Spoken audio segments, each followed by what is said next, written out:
What's up guys, it's Josh, also known as Cold, and I'm a professional Fortnite player from Man City Esports. This is how I became Man City's first FNCS champion. Tell us how you got into Fortnite and at what point did you realise you were good enough to compete? Just like fell in love with the game, I kept playing it, and then my mom ended up buying a PC for us. I was just getting better, I was just getting really good. I didn't know how good I was though, because I didn't really watch like pro competitive play like that. Yeah, I mean I wasn't the worst, I wasn't making money though, but I wasn't the worst, so I kind of just kept playing, and then it kind of just skyrocketed. So have you not watched any of this back then? Not really, no. Let's talk about being contested. The south half of our map is just names on names. Let's take a look at the fields. Acorn and Cold, and Pen and Mason, and Paper and Most. You know, being contested here was so bad for us.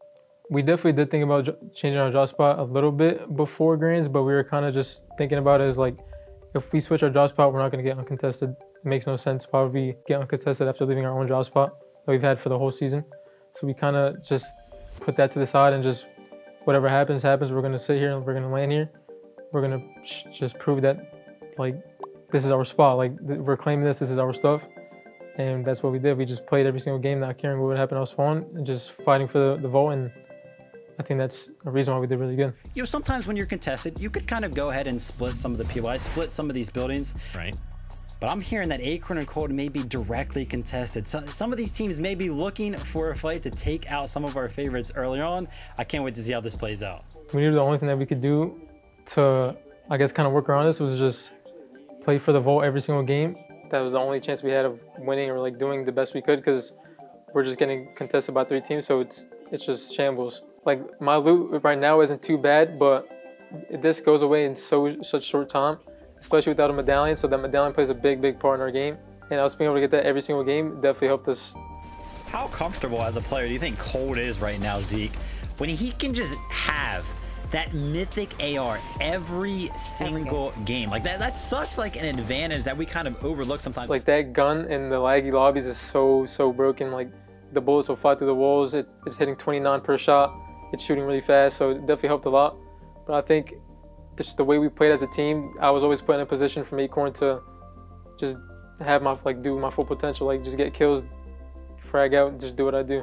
And I think Acorn really helped me get to that position every single game. You've played with Acorn for quite a while now. How important is having like a consistent duo? If I didn't play with Acorn for the past year and a half, I probably wouldn't trust him as much as I do with his calls. Would you say Acorn's one of like the top IGLs? 100%. I think he's top 1.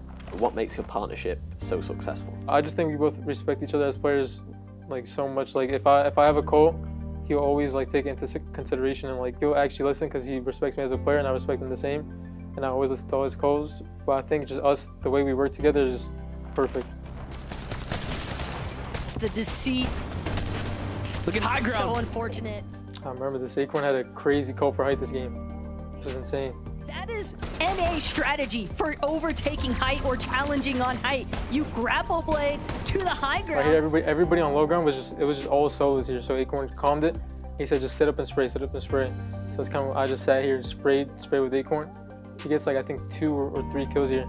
Senta takes down the last kid and then it's just 2v1. Are gonna cut them short of staying inside of the zone. All too easy for Acorn and Cold to take this one home. It was definitely a big confidence booster just because like there's like so much nerves going on, especially in the first day of Grand Final. So winning that game and just it being the icebreaker to set our pace and make us just stay consistent, play the best that we can. It definitely helped a lot, and I think that's another reason why we did very good. In the build-up to FNCS, you won all 3 cash cups. How important was that for your confidence going into Major 1? It was definitely like a big confidence boost, but the only thing is between the cash cups that we won, we would qual, win, and then not qual. So it's kind of just like we are confident, but we're not. We are confident, but we're not.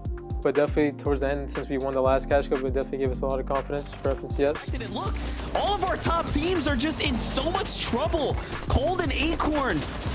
Now left as a solo once again. Cold here. I remember right here, I just got a kill. Someone had lagged in my box, and I was getting lobby sprayed and I almost died. Ended up just Acorn was giving me good comms of where to tarp, where to go to. So I kind of just listened to him, put all my trust in him, saved my game, and then resulted in my solo clutch.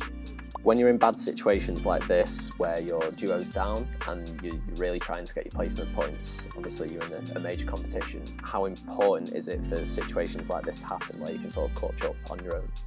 It's definitely very, very important. I think that's a big strength of the duo of me and Acorn, because we both have so much individual skill that it doesn't really matter who's having an off day or who's not. Like, we can always just pull through and just do the best we can, and that's kind of what we did in this tournament. This could be a huge problem.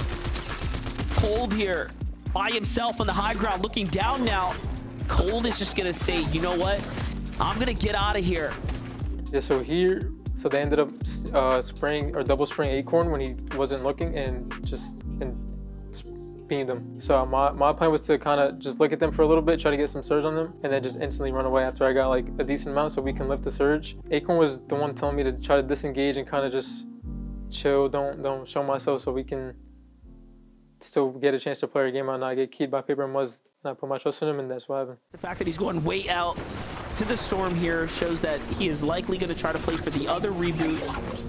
And here I went to the farthest reboot just to make sure nobody was near, no one can hear the reboot or see it, and then so we're guaranteed to get back in the game, because there's no point of taking risks in such a big tournament. But as you can see, we're really shambles because of it, so that's kind of what made our game stop here. Deletes Acorn and likely Cold. For what the game started as and getting the reboot off and everything, making it this far is definitely not a bad game. Acorn and Cold currently sitting in that #1 spot. Listen, it's Acorn and Cold's day, all right? These guys are going absolutely ham in a way that I don't know many people would have like predicted. Like, yeah, you predict, okay, they're amazing, but these guys have taken it to a completely different level, especially in a situation where you have to reboot your teammate. Yeah, no, that's all we really could do. We could just kind of play our game out like normal, do the best we can in our game, and whatever happens, happens. Yeah, you know, you were going ahead and saying there that, oh, you know, this is their day. I'm going to be honest, it really hasn't been. I feel like every single game that we've watched so far, we've seen, you know, Cold multiple times in a solo situation. Multiple reboots have to happen for this duo. There have been mistakes for this duo. Honestly, it's almost impressive that they're in first place right now, because they're really fighting an uphill battle against pretty much themselves. You know, I think what they were saying is definitely true. We were making some little mistakes, but a big thing about the duo we are is that we're very good at adapting and like just getting back into the game, like staying ahead, getting back to where we were. We're just really good at adapting. Like, if something happens, we can adapt to be like, okay, we gotta do this. Let's go do this. We're back in the game. We're fine. And that's kind of just what we did every single game. And I think that's what Vivid was talking about here, just saying that we made some mistakes, but we always came back from them. And I agree. This is Cold, Acorn, they just recognize the fact, no, this is a team that's operating now as a solo. They're gonna chase down Reet, and for good reason, because Cold and Acorn, not only will it just be another 6 points towards the elimination count, but this is part of their competition for that first place position. We took a different rotate route this game, and we ended up seeing a team fighting at the top right side near Hazy Hillside. So Acorn had a call saying, we need some surge, how about we just go over here, try to third party, get what we can. And then we ended up seeing that there was knocks in the feed. So then we ended up just taking Reed out, getting all the loot, getting what we can. We got 2 kills out of it, so now we have our surge and we just play our game out from here. And they keyed down Reet without even thinking twice about it. Their immediate competition is out. One medallion, we're so stacked. We have everything we need. Now all we have to do is just play our game out. And that's exactly what we did. Oh, here they go. Acorn and Cold spring their way all the way up to the top and break the bills from underneath Bugha's feet there. In Aviv and high ground is theirs, and they get to reconnect to the old builds. It couldn't work any better for them. So here Acorn saw that the team had dropped down and we had Fizz on. So if we grapple to the highest build up top, it just kind of throws us up and we're almost guaranteed high ground.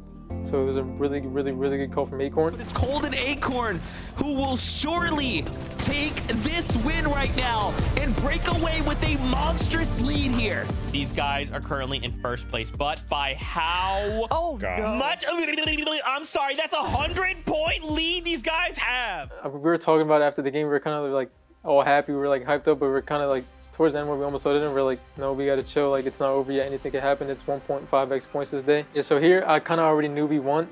So Acorn was just chasing that guy, like trolling, like screaming in the mic, like for fun. And I was right here. I was just kind of like laughing at him. And they do it again here. A year later, from Chapter 4 to Chapter 5, we have winners.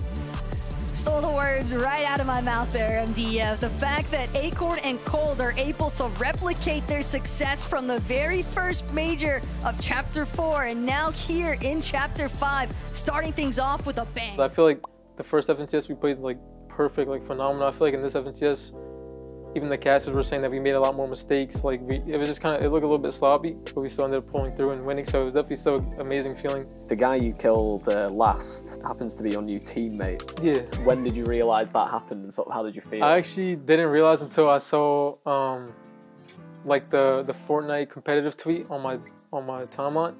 It's definitely a bad feeling because it kind of helps him more than it helps me. But sorry for Aiden, but we ended up winning the last game for the win of the tournament, and yeah. What was your favorite moment from the FNCS?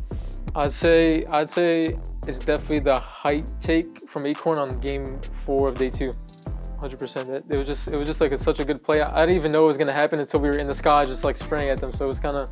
I'm gonna fizz. We can look at height. We can maybe grapple up. I'm gonna grapple up all the way. Okay. Okay. Yeah. Grappling all the way. Me too. With you? Yeah. Bring them down.